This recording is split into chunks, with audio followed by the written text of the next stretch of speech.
The United States deployed 2 U.S. Navy amphibious ready groups and their embarked Marine expeditionary units to the Middle East. There are reports that the U.S. will soon deploy elements of the 82nd Airborne Division to the region. This has raised speculation on whether the U.S. will invade Iranian territory.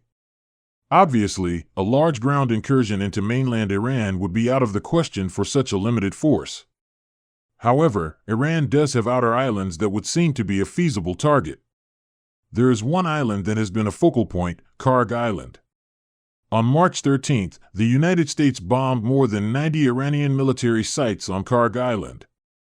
The United States has transferred a Marine expeditionary force to the Middle East, and it is believed that up to 3,000 personnel from the 82nd Airborne Division will be deployed to the region.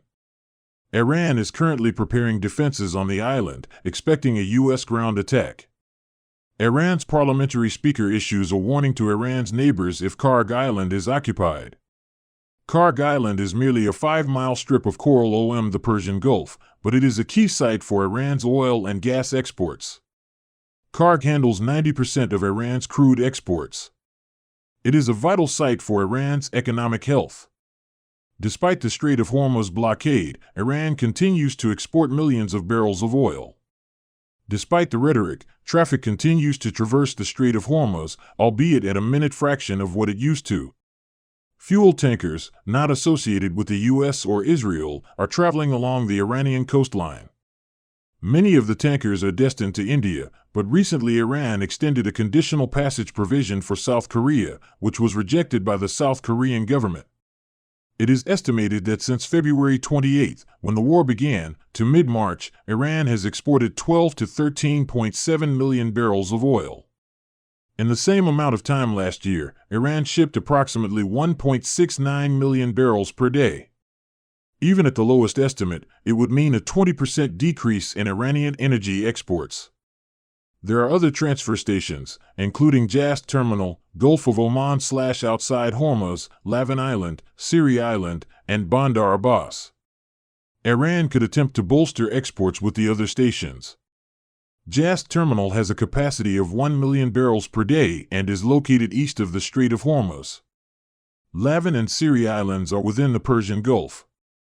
Iran is now imposing a $2 million transit fee for safe passage through the Strait of Hormuz. This is where the maths war begins. How many tankers can Iran service with those two islands, and then extract a safe passage fee, compared to pre- and current war oil revenues? Kharg Island is in the northern Persian Gulf. Kharg Island is only 25 to 30 kilometers, about 15 to 20 miles or 15 nautical miles, from the Iranian mainland. This means that any U.S. forces will be vulnerable to Iranian drones and missiles. A U.S. occupation force will need anti-air systems to counter these threats. It would also mean that the U.S. Air Force would have to divert assets to help protect U.S. forces on Kharg Island. The U.S. and Israeli air forces do have air superiority, but it will mean that assets will have to be diverted from the campaign over Iranian airspace. The U.S. Navy is in the Arabian Sea, east of the Strait of Hormuz. This means that U.S. forces would need to come from, and be resupplied, from Iraq. This likely would have to be done by air. There is a landing strip on Kharg Island, and it is easy to imagine that this would be a primary target for Iran if the U.S. were to take the island. The U.S. Navy is not transiting the Strait of Hormuz. During the Iran-Iraq War, the United States Navy attempted to provide tanker escort. This was also during the Cold War, when the U.S. Navy was 6 times its current size. The USS Samuel B. Roberts, a frigate, hit a sea mine on April 14, 1988. Other ships were fired upon, but this was well before Iran was able to adopt aerial and sea drones and accumulate various missile systems. Today, the U.S. Navy would have to transfer destroyers and smaller ships from other duties and carrier groups to the Middle East due to the fleet's smaller size. If any of those ships were hit, the operational viability of the U.S. naval fleet would be at risk until new ships are built. Iranian-backed militias will target U.S. forces in Iraq for retaliatory attacks. And, of course, put U.S. bases in Iraq in greater danger from Iranian missile and drone attacks. Long-range Iranian attacks continue to persist throughout the Middle East. Iran targeting Kharg Island could be more viable given that shorter-range missiles and drones will be harder to detect and destroy. If Iran wants to see global economic pressure on the world and force the United States to suffer the consequences, there is another option for Iran. Iran could target the oil export infrastructure of Kharg Island itself.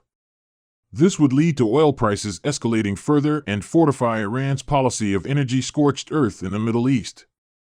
Although it would have catastrophic repercussions to the rebuilding of Iran's economy after the war. Taking Kharg Island will put immense pressure on the Iranian regime, but the possible fallout will put immense pressure on the United States and the global economy. The risk of casualties due to being deployed on a small island very close to the Iranian coastline. And increased oil prices as Iran's main oil export facility being destroyed to inflict a deep wound to the global economy.